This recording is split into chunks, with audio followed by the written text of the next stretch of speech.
திருவிழா என்ற பெயரில் புதிய தலைமுறை தமிழகம் முழுவதும் நடத்திய சிறப்பு பேருந்து பயணத்தின் நிறைவு விழா சென்னையில் விமர்சையாக நடைபெற்றது.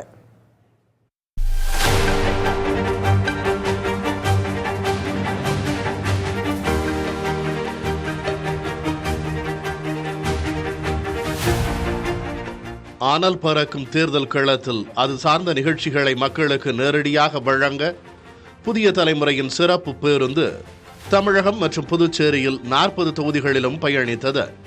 கடந்த 25ஆம் தேதி கன்னியாகுமரியில் புறப்பட்ட பேருந்து 23 நாள் பயணத்திற்கு பின் சென்னையை அடைந்தது. சென்னை மெரினா கடற்கரையில் நடைபெற்ற நிறைவு விழா நிகழ்ச்சியில் தொடக்க உரையாற்றிய புதிய தலைமுறை செயல் ஆசிரியர் திருப்பதி பயணம் குறித்து விவரித்தார். நம்ம இப்ப இங்க தலைநகர்ல ஒரு டிவி ஆபீஸ், புதிய தலைமுறை ஆபீஸ் இருக்கு. இங்க இருந்து எல்லா பிராட்காஸ்டுக்கான எல்லா எக்யூப்மெண்ட்ஸ் எல்லாமே இருக்கும். ஒரு ஆபீஸே இருந்தது. அந்த ஆபீஸே உங்களோட வீடு தேடி வந்தா எப்படி இருக்கும், அது உங்க வீதிக்கே வந்தா எப்படி இருக்கும் அப்படின்ற யோசனை தான் இந்த தேர்தல் பேருந்து, புதிய தலைமுறையோட தேர்தல் பேருந்து. ஸோ அதை எப்படி கொண்டு வரது அப்படின்னும் போது எல்லா டீமையும் அதுல இன்வால்வ் பண்றதுக்கு, ஸோ டெக்னிக்கல் டீம்ல தொடங்கி டெக்னிக்கல், ப்ரொடக்ஷன், எடிட்டோரியல், இப்படி எல்லா டீமும், ப்ரோக்ராம், இப்படி எல்லா டீமுமே அதுல இன்வால்வ் ஆகி ஜனநாயக பெருவிழா, தேர்தல்னாலே திருவிழா தானே, அந்த திருவிழாவை ஜனநாயக பெருவிழா அப்படின்ற ஒரு பேர்ல ஆரம்பிக்கலாம் அப்படின்னு பிளான் பண்ணோம்.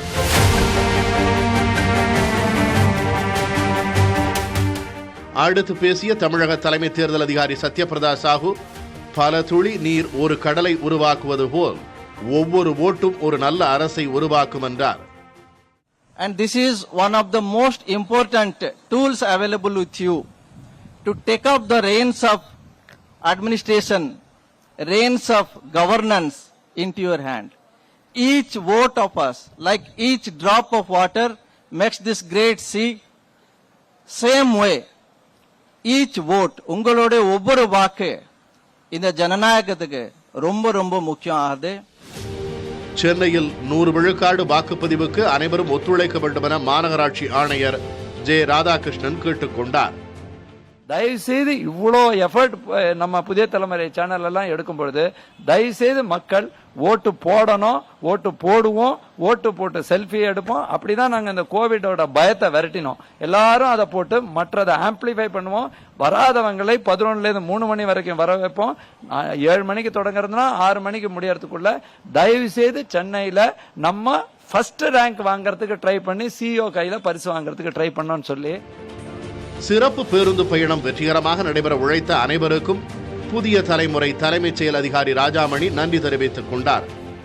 இதுல பாடுபட்ட ஒவ்வொருத்தரும், தலைமை பொறுப்பில் இருக்கிறவர் இருந்து கடைசி பொறுப்பில் இருக்கிற வரைக்கும் எல்லாரும் இவ்வளவு தூரம் ஒருங்கிணைந்து செயல்படுறதுங்கிறது ஒரு தொலைக்காட்சியில மிகப்பெரிய ஒரு அபூர்வமானது. உங்களுக்கு தெரியும், creative people will always go in the different directions. தமிழகமெங்கும் சிறப்பு பேருந்து பயணத்தை நடத்தியதன் நோக்கம் குறித்து புதிய தலைமுறை குழுமத்தின் செய்தி இயக்குனர் ஸ்ரீனிவாசன் விவரித்தார். எதுக்கு இது பண்றோம் அப்படின்னா, ஜனநாயகத்துல நான் இப்போ என்ன நினைப்பேன்னா, எவரேஜ் ஐக்யூ பாலிட்டிஷியன்ஸ் எப்பவுமே ரொம்ப ஹையா இருக்கும். They are always one step ahead of others in the society. ஆனா இந்த கலெக்டிவ் விஸ்டம் இருக்க, மக்களுடைய ஒரு கூட்டு விஸ்டம், யாரை தேர்ந்தெடுக்கணும், அடுத்த 5 வருஷத்துக்கு யாரை நாம ஆட்சியாளரா ஆக்கணும் அப்படிங்கிறது தான் அவங்க கலெக்டிவ் விஸ்டம். இது எல்லாத்தையும் ஓவர்டேக் பண்ணுறது. It's actually the finest wisdom. அது இந்தியா ஒரே நாடு தான் உலகத்திலேயே, ரொம்ப பெருமையா எல்லாரும் சொல்லலாம், இந்த மாதிரி ஒரு multi party democracy nowhere exist in the world. It's not just going and casting your one vote for the day, but it's also celebrating certain way we govern ourselves.